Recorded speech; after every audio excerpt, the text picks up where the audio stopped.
Ruto has 45 days in office. And the prophecy that I gave, it is a timeline. And actually the timeline is between timeline ends in April 22nd, which is this year, 2025. Because all our problems have been zeroed in, all our problems have been reduced to spirituality, even when spirituality is not the case. Anytime we are talking about, I have a problem, I am sick, I need to go to education, I don't have money for food, I don't have money, you go and meet this cannibalistic pastor who fast because they have monetized our misery, they have monetized our oppression. The first thing they tell you is, no, pandambegu, no, you need to fast, no, you need to tithe, no, you need to come to church, no, you need to come for midweek kesha, you need to come for lunchtime service. Everything of ours has been reduced to spirituality, even when spirituality is not the matter. When we are looking for spiritual nourishment, it normally stems from emotional and psychological issues. But now we are dealing with matters of life and death. We are dealing with hospitals. We are dealing with food. We are dealing with education. We are dealing with infrastructure. It reminds me of when Kibaki, there was the Sachangwan disaster. And instead of fixing that road, they went and had prayers over there. They had prayers for a problem which has been created by poor, bad engineering, by bad, corrupt engineers of Kenya National Highways Authority, Kenya Urban Roads Authority, Kenya Rural Roads Authority. If that road was dual carriage, there would not be any accidents at that stretch, Salga stretch. But they create problems, and then every time they invoke spirituality to shield themselves from reprimand. And that's the toxic and abusive relationship that we have been having with our churches. And so the Occupy Jesus winner is not, we are not just going because of these 120 million that Ruto gave the other day. While it is the catalyst, we are now sending a message to the church that it is not going to be business as usual. There is no way you can be there laundering the image, laundering the proceeds of crime of the politicians, and you expect us to clap for you. Jesus Winner Ministry. You even had your congregation, you had staged them to celebrate and ululate William Ruto's donation. What are you trying to show us? What contempt do you have for us? Who you are? Do you think we feed at your table? Pastor Edward Mwai, do you think that I eat at your home? For you to even have the confidence of staging people to celebrate people.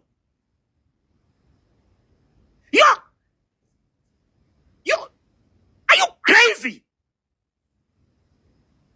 And then you are sending people to troll us, to tell us that, oh, God, I'm a man of God. What godliness did you see there on Sunday? Why do you need GSU officers in a police motorcade chasing you around? This is the abusive relationship that we have had with churches. They have reduced, they have monetized our oppression. And they have become wealthy beyond measure. And even that wealth is still not enough. They still want to chase government handouts. They still want to chase the bag. Now we are saying, our occupation of Jesus Winner Ministry is a statement to the churches that we have had it enough with your fraternization, with your dalliance with these corrupt regimes. It didn't start now. It started even during the Moi era, during the Kenyatta era, that the church is seen as the fourth arm of the government. And we are saying there is no way you should be receiving tithes from your congregation and you're still receiving bribes from government officials, from corrupt government officials. We have told you severally to stop platforming politicians on your pulpits. We have said it. We have given you an advance warning. Have you heard? No, Jesus Winner, it was your chance now to, everyone is always pushing the boundary. You always want to see what will happen. It's like when most of you who are in relationships, who are partners or marriages or wives, or a husband, when they think they have the upper power, when they think they are the ones who run the show, then they keep on pushing. So if somebody is cheating, if they are coming late, leo akikuja saa 4, kesho anakuja saa 5. The other week anakuja saa 6. The other week hata hakuji, and disappear. Everyone who thinks that they have a head start, everyone who thinks or who believes that they exact power, illegitimate power, because power is consensual. We have given power to the politicians for such a limited amount of time, and we can take it back as and when we deem fit. So if we say we are not waiting for 2027 and on Sunday we are occupying State House, that's exactly what we are going to do. And so the religious leaders, we said, and you agreed, that you're not going to platform, you're not going to you're not going to have all these corrupt politicians coming there to contribute money. Some have complied. Congratulations to that Catholic church I saw in was it Nanyuki, where they rejected 80,000 from Mwangi Kionjori. I know it's painful, but painful decisions must be made. When you want to do something, you have to sacrifice. If you want that job and you're going to school, you have to sacrifice your time. So you won't be drinking alcohol and watching EPL. You'll be reading. Everything comes with a sacrifice. And sacrifice is not easy. It's not sweet. It's painful. The church, I know you want the money, because most of you are greedy bastards. The church elders, all of you are thugs. You want the money. But I told you again and again, even the businessmen of Nyamakema and Nairobi CBD, who are saying that maandamano inaharibu biashara. Now ni maandamano imeharibu SHA. SHA ati haifanyi kazi.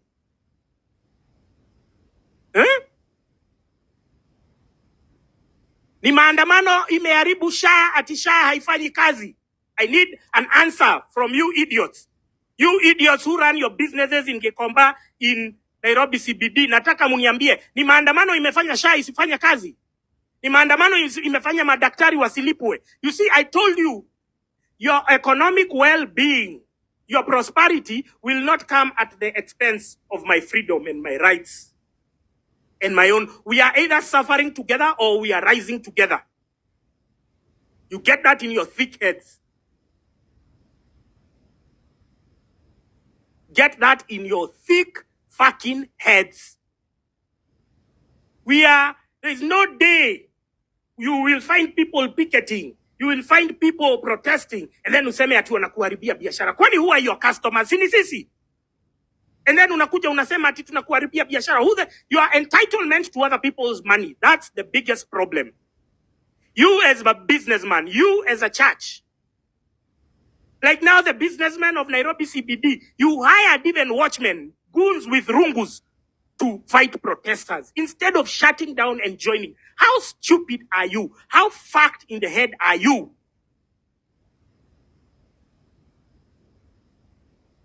Your prosperity will not come at the expense of my freedoms and liberties. No. We have been held hostage for far too long. Sio kanisa. Sio wana biashara. Everything biashara.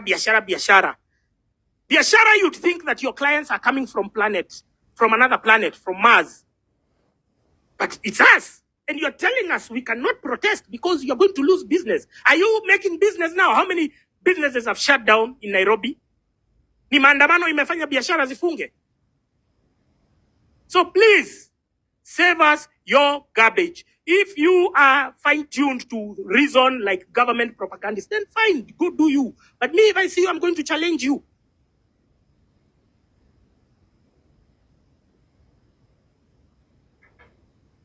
We have to make things right. We have to make things work. Occupy Jesus Winner is a simple undertaking.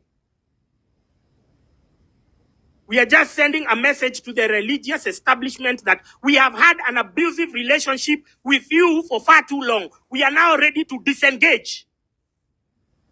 On this regard, there is no other church people are attending on Sunday. Please, I need you to get this. The TikTokers who are watching and everything, I need you to, this is the place where you screen grab. These are the directions as regards and as appertains to Occupy Jesus Winner on Sunday. Number 1, you should be there from as early as 7 a.m. Number 2, this time there is no stories of Beba Simu Imagine a flag. No. Carry things to keep you safe. So listen, so that is what we are doing. That is the program of events. No other churches will be opened on Sunday. The only church that we are attending, is Jesus Winner in Roysambu or all other Jesus Winner branches across the country. They have embarked on a very aggressive expansion. They are in every town. They are in every estate. They are in Joska. They are where? Why? Where is all this money coming from? Now we can see the nexus. We can see the convergence between state proceeds of crime and their expansion. Because why are churches expanding and businesses shutting down? These Occupy Jesus Winner, just go. They cannot even put their branches on their website because it would be too embarrassing. But they are in every town, in every estate, because of government money.